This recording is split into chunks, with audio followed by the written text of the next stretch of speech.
Hi Dixons, I'm Lucy Rundle, Trust Primary Curriculum Lead, and this is Alice Monaghan, AVP at Dixons Trinity Chapeltown. This mini-series is about how at Dixons we use cognitive science to inform best practice in the primary classroom.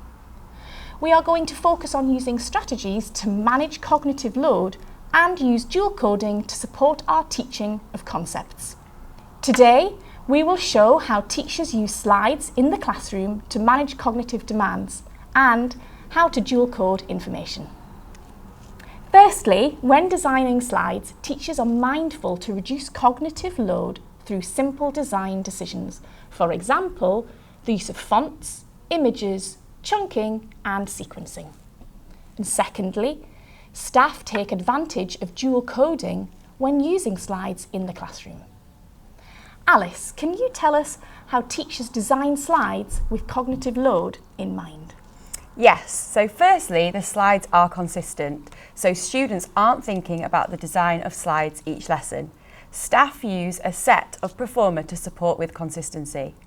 The font used on slides for all students is simple and easy to read. The font chosen is always consistent. EYFS to Year 4 use a primary font, and from Year 5 upwards we use Calibri. We also have a handwriting font with joined writing. We use this to demonstrate when students should handwrite something rather than when students have to read something.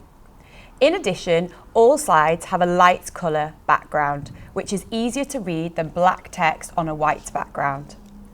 A good slide deck can also aid the sequencing and chunking of delivery. We don't cram too much onto one slide and instead prefer to make multiple slides with less information on. This supports the member of staff delivering the lesson to sequence and chunk their delivery as best they can. We also think carefully about the images that we use and how we use them.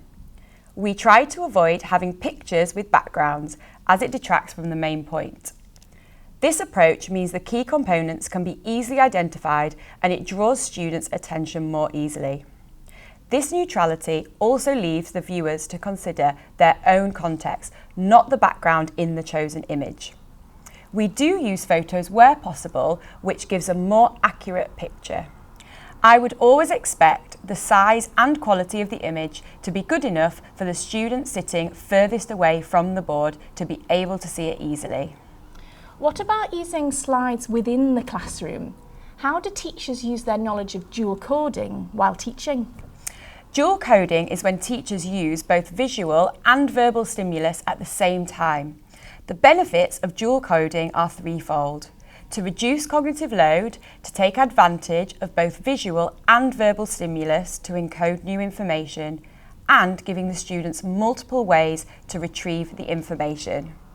Teachers at Dixons are careful when using text on slides alongside delivery.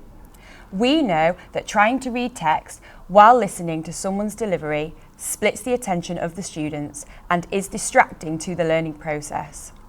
Our teachers reduce the amount of text on a slide to just focus on supportive information like keywords or images. As the teacher explains the concept, it gives students two ways to encode the information and then later retrieve it. I also wouldn't expect to see a teacher reading text word for word from a slide. If there is a text to read, it will be more easily accessible for a younger reader to follow if it's in a book or booklet at their tables. Instead, teachers use images and keywords alongside verbal delivery. In this example, you will see Megan, a Year 1 teacher, using the slides to support her explanation of geography. She has chunked the information on the slide and has planned the dual coding carefully. What's the word for when something helps you to survive? I could hear it, Arisha.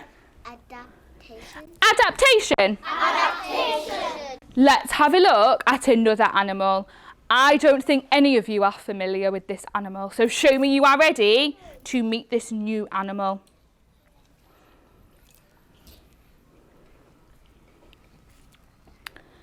Here's my map again.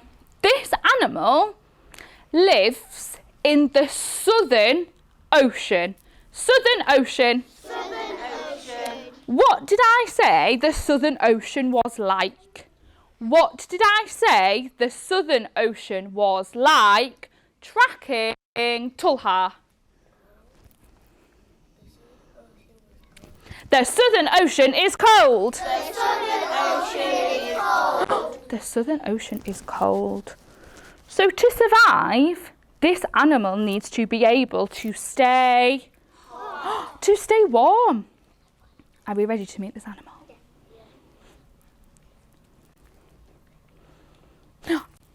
This animal looks a little bit funny, doesn't it? Southern elephant seal. Southern elephant seal. Southern elephant seal. Southern elephant seal. The southern elephant seal lives in what body of water? In the Southern Ocean. The Southern Ocean is cold. Let's see what adaptations the southern elephant seal has. The first one, blubber. Blubber. Blubber. Blubber.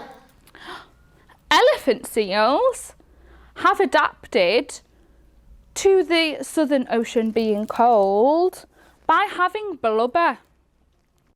Blubber is another word for fat. The elephant seal has lots of fat on its body, doesn't it? Can you see? Yes. Why do we think the elephant seal might have lots of fat in its blubber? Why do we think the elephant seal has lots of fat in its blubber? So it can feel like. In conclusion, we design slides that have minimal text, sequenced and chunked information, are easy to read using consistent fonts and colours, make best use of hide and reveal tools, and use good quality images which support learners to focus on thinking hard within lessons. Thanks for watching, and please do subscribe to our platform at www.dixonsos.com.